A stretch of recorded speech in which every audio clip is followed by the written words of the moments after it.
So you'll get to see what they're like, touch them, get up close to them. It's a great way of getting over some of those fears right before we tell you don't go anywhere near them in the wild because they'll try and kill you. Okay, so now there's a reason why reptiles are so aggressive in Australia. It's because of Aussies. It's our own fault. When we talk about Australia, we do love our native wildlife. You know, the koalas, the kangaroos, and when it comes to snakes though, we generally go, oh, they'll kill you, yeah! So, you know, everything is true. We've got spiders this big that'll hide under the toilet bowl. We've got snakes that drop out of the tree and eat you like a giant sleeping bag. You know, in Australia, everything's bigger and better. Woo! You know, it's just that what we don't like to tell you are the facts. And the facts are that put together, all of our native wildlife, as dangerous as it is, manages to probably only kill on average about 5 people a year. So that's not bad. You're more likely to be killed by a vending machine or a cow. So really, despite how dangerous we always go on about our animals, ooh, this, that, the other, the fact of the matter is they're really nowhere near as bad as we give them credit for. Although that is a bit of a letdown. You come to Australia and see our dangerous animals and find out that the most dangerous thing is the cow. It's not that exciting. So why do we consider these animals so dangerous? Well, generations are changing. So in order to survive, you might want a tougher skin. So there's another type of blue tongue that we see around, and people don't realise these are blue tongues. This one is actually called a shingleback, all right? So this one right here has 2 features that make it really unique. Very hard scales, and a really clever way of concealing its face, because your eyes are vulnerable. Not only that, this guy bites really hard, okay? So what it does to protect itself, basically, is tricks even the smartest of animals into staring at its butt, because its head's actually at this end. Oh! Yes, you fell for that, didn't you? Works well, doesn't it? Wow. So what this thing does is it moves around out in the open like this, has this armor-plated skin, and when predators go to attack, basically puts both ends up in the air and just says, go on, try it, I'll bite you from both ends. Now, this particular animal right here, we call them shinglebacks in Australia. Now, common names change. So when someone will talk to you about an animal, you might hear 2 different names for one animal. Don't be thrown out like that. Common names are whatever people want to call it that live in that region. So we call this one a shingleback around here. They're called bog eyes, they're called stumpy tails, they're called all sorts of weird and wonderful names. At the end of the day, they're all the same animal, just a different common name. The scientific name always remains the same. Now, what's amazing about this lizard is it was only about 8 years ago that we worked out that this is a distant relative to the blue-tongue lizard. We never even knew that. Someone from university, who was clearly bored, because you must have a lot of time on your hands, went, this is interesting, let's see what the DNA looks like. And DNA tested these things and went, hang on a second, they share the same ancestry and in fact can even crossbreed. We never knew that. So there's also some other beautiful and amazing things about these creatures. These ones live out in the open. Here in Canberra, we tend to see them on the outskirts of Canberra, wandering across the road or in a paddock. They do like to live out in the open. And what's so amazing about them is the adaptation is not just their visual appearance, but what goes on inside them as well. This lizard survives by actually mating for life. So 2 shingleback lizards come together, fall in love, have a family, everything's wonderful. And there's a secret to it. We should all take some advice from this. The reason it's so successful is they don't live together. So the male and the female, they do their business, they hang around for a little while, then the male nicks off again, all right? So she mates for life. We don't really know what he gets up to, but we won't get into that. So, but anyway, at the end of the day, what's remarkable about that is, how do we know it? Well, again, some people from university glued radio trackers to their backs and follow their path each year and realise these animals come back together every year. Why is that so remarkable? Well, these guys don't have Tinder. They don't have Google Maps, they don't have Facebook, and they live about this high off the ground. We cannot find our car in a shopping mall car park after 30 minutes. How do they find each other in the Australian outback every year at the same time? Well, because they have a third eye. Right in the middle of their head is a perennial eye. It's a light-receptive organ under the scale that it takes on the sun. Okay, warms up their body and gives them a sense of direction and timing. so they can actually find their way back to the same point every year. And that's remarkable. And we don't realise stuff like that. Most of our lizards have it, it's just more obvious for them because they've got a round scale in the middle of their head. So they are an amazing and beautiful creature, and we're only just learning more about them now. But blue-tongued lizards and stuff, you will see often around campus, around home, or in parks. Just leave them be, all right? Now, not all of our reptiles are white. Nobody has ever freaked out about this one. This guy right here. Aww. It's really quite funny, considering he's a carnivore. Oh. Not only is he he's also completely ruthless as well. If I gave him a set of dentures, he'd behave like a piranha, I have no doubt about that at all. So, turtles are not a threat to us. We look at them, we love them, we appreciate them, we think they're amazing. Is it because they're cuddly? Because they share their pizza with us and are great on skateboards? No. Because they don't have any teeth. For that reason, they can't chew our faces off. So, we don't have any fear of turtles, except for the biggest ones with the jaws that can break a finger. We don't have them in Australia, all right? We do get some amazing species. We have 38 individual species of turtles here in Australia. And some of them are totally amazing and remarkable. We'll show you another one in a second. But what's probably the most incredible thing about these turtles is they've had to adapt to their environment here in Canberra. And you need to understand that for two reasons. The first one is they migrate. So they migrate because their babies, they're 30 eggs at a time, are the size of a chocolate M&M, okay? And animals treat them that way, like me and you. So there's no point having 30 babies right next to a large lake, because when the babies make their way down into the lake, they're just going to get picked off by big fish. So what the mum does is the mum, when she's ready to have eggs, she leaves the lake and she walks cross country. We're not talking about for a couple of hours, we're talking about sometimes for days on end, anywhere up to 20 days in any one direction, to come across a wetland. A wetland or a river or a billabong, small body of water, that's where she lays her eggs. So why do we need to know that? Because when you're driving along in the evening, you'll actually see these guys crossing the road. It's nearly always after a rain. And you'll see them crossing the road. As humans, our first instinct is to be natural wildlife warriors. Oh, look out on the road. Get out of the car, pick it up, save the turtle. Brilliant. You've just discovered turtles have a secret weapon. Their secret weapon isn't their teeth or their claws. Their secret weapon is, first of all, hiding in their shell, which is okay, but to a large predator, it just makes them a giant crunchy hamburger with legs. So what they do next is they urinate everywhere. We're not talking about a small amount of pee. This thing comes out like a living water pistol and shoots it all over you, right? Now, most animals are distracted by that. Some animals don't care, and some people are really sick. These animals here are throwing you off, because what comes next is their secret weapon. They then release a really disgusting smell, all right? Now, I know some of you just look sideways and went, yeah, but he can do that too. But that's different.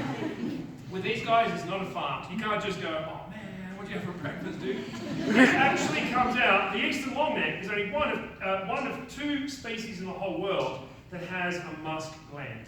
So when you lift this turtle up, they release that really pungent smell, and it comes out as a liquid.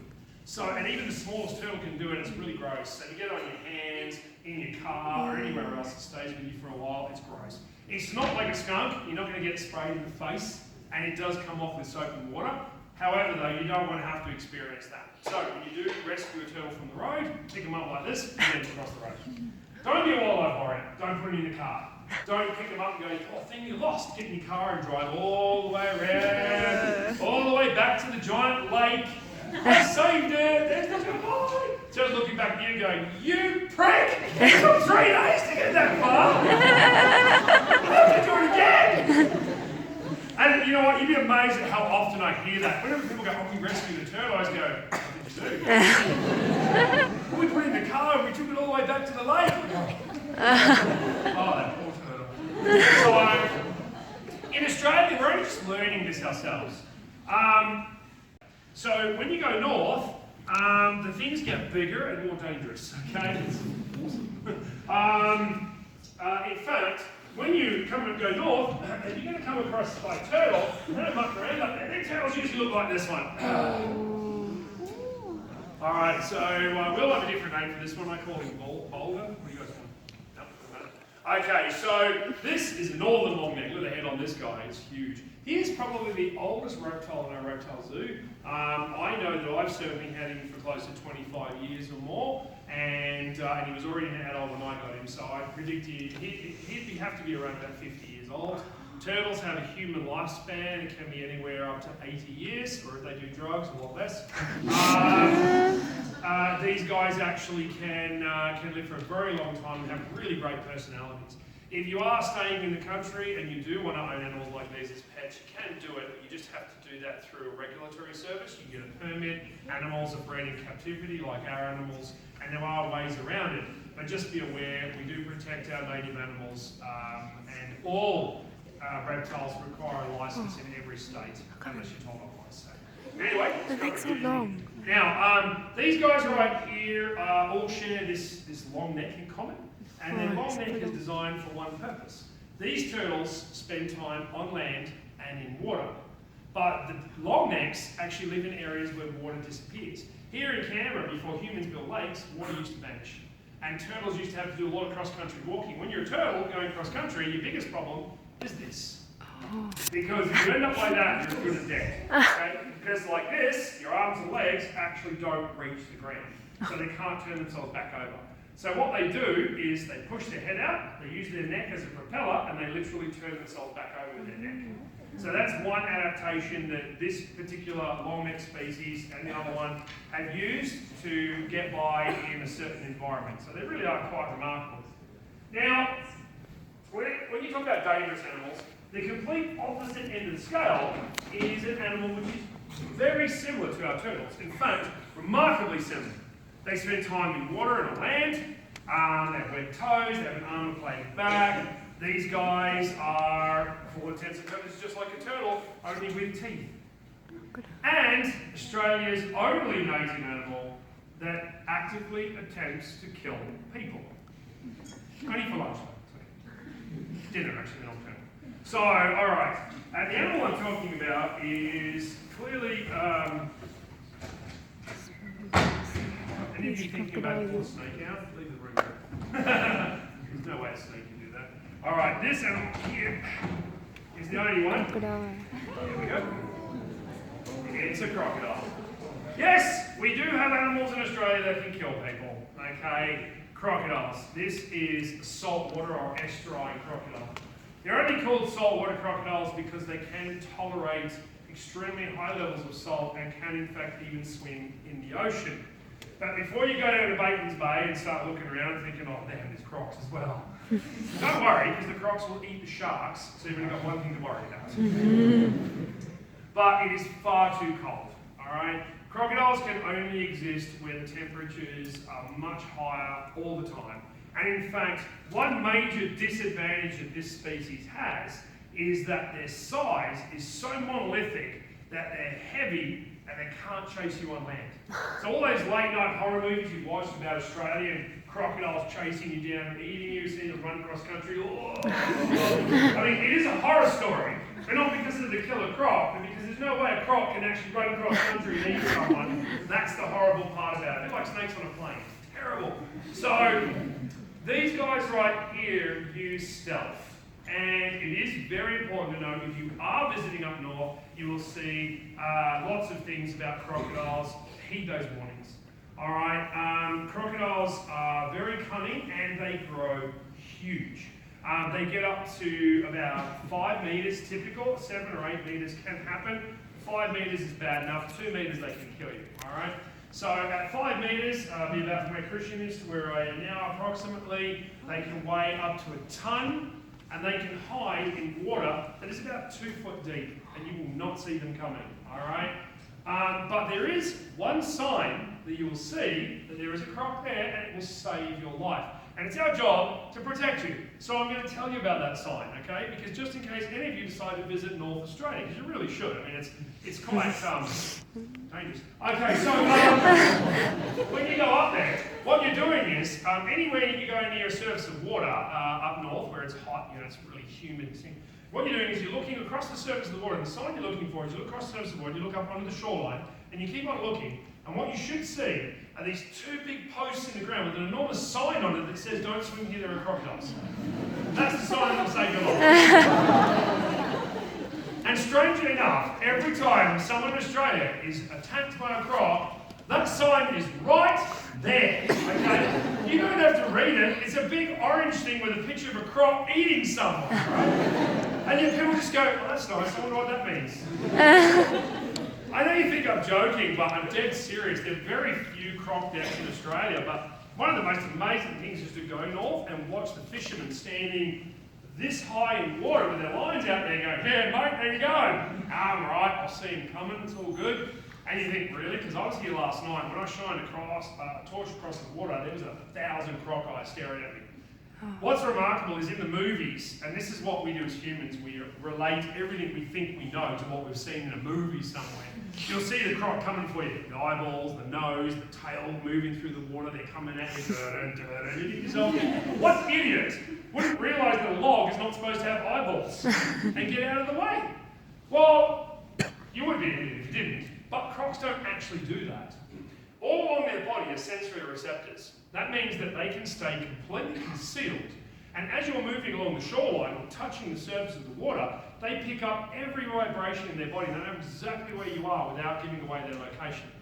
So this thing where they're moving across the surface of the water, they do that because in the movies it would be very boring to have still water and having someone go and hearing and it's just water. So I've seen it. I've been to, there's a place up in Cairns called Hartley's Croc Farm. They do a croc attack show. It is remarkable. They keep a 5-metre crocodile in a puddle of water, not much bigger than this stage area. The water is dirty. Up there is a silt in the water that makes the water cloudy, so you can't see. And the guy comes up and he says that they're tired of people being eaten by crocs up there because it's so obvious. Stay away. And he splashes the surface and this big 5-metre croc comes up, shows himself, looks around, he goes, pops down, and he goes, "Now keep watching him." Now you keep watching, and the guy moves all the way around the other side. Now see, our croc's trained, he knows what I'm about to do next, and I'm about to do this. And he throws something in the water, and this 5-metre croc explodes out of the water. At the other end of the pond, there was nothing, absolutely nothing that gave away the fact that croc was moving underwater, just following as he walked along. So they are dangerous, but again, only if you're incredibly stupid. So I saw it. I was up there. I was in a bus and we were going along and there was a giant sign. There was a woman there with her kids paddling in the water. The water was crystal clear. I'm fine. I can see if crocs come. So that's our biggest threat. Then really, you don't have much to fear here in Australia, especially when you're walking around Canberra. They can't tolerate temperatures much under about 20 degrees. So they'll definitely die in Canberra if they're out in the open. They are a beautiful creature which we almost wiped out in Australia. When Europeans first came, we saw these prehistoric creatures. We thought to ourselves, "Oh, look how beautiful that is. What am I going to do? Oh, I know, I'll shoot it." Bang! Yay! That'll make a nice handbag. So, and what we didn't realise was that there's a really complex family unit within crocodiles. And the big guys protect the little guys. So when we started taking out the big guys, all the other guys started eating each other. And so all of a sudden the crocodiles started to disappear. Now we realised that and we now protected them in Australia. It's illegal to kill animals, including crocodiles. And so we've now protected them to a point where there are so many of them now in outback Australia up north that they're thinking about culling them again because there's too many of them. So as humans we can cause a problem and fix that problem. Now why didn't we do such a good job? Easy. Crocs are really valuable. It's not just their meat, it's their skin. It takes 2 years to grow a croc big enough to turn it into, I don't know, a pair of shoes and a handbag. So here in Australia, we have crocodile farms. All right, we do farm crocodiles.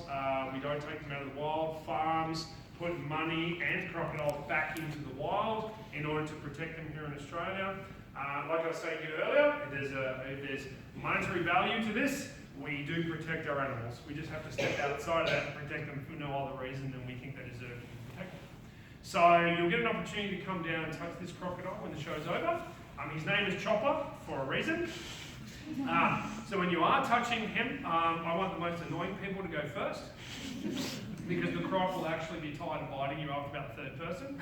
And then you guys will be safe. But don't worry, because crocs this big actually can't kill you. Alright? Well, not like this anyway. What they usually do is this. which is their way of calling their mum. She does the business. These guys just call their mum. So when you do get to touch this croc, in all seriousness, we will be holding his mouth closed. We'll have a band on his mouth. They have the strongest bite of any toothed animal on earth, but all the muscles are designed to close, nothing is designed to open. So when you hold that mouth shut, it's very hard for them to bite, and therefore you guys will be safe touching him. Please do me a favour, leave his eyes and face alone. Crocs can't survive without their eyes. If they lose their eyesight, they die. So they're very sensitive about their eyes, but you can touch his body. You'll feel his back is armour plated, and his stomach actually feels like marshmallows. It's really bizarre. Like, it doesn't smell or taste like marshmallows, but it does feel like. Don't ask me about that. Their tail is quite soft. They're remarkable, and what I can tell you is, when they get really, really big, they still feel the same. So amazing. Now, talking about animals that can kill you.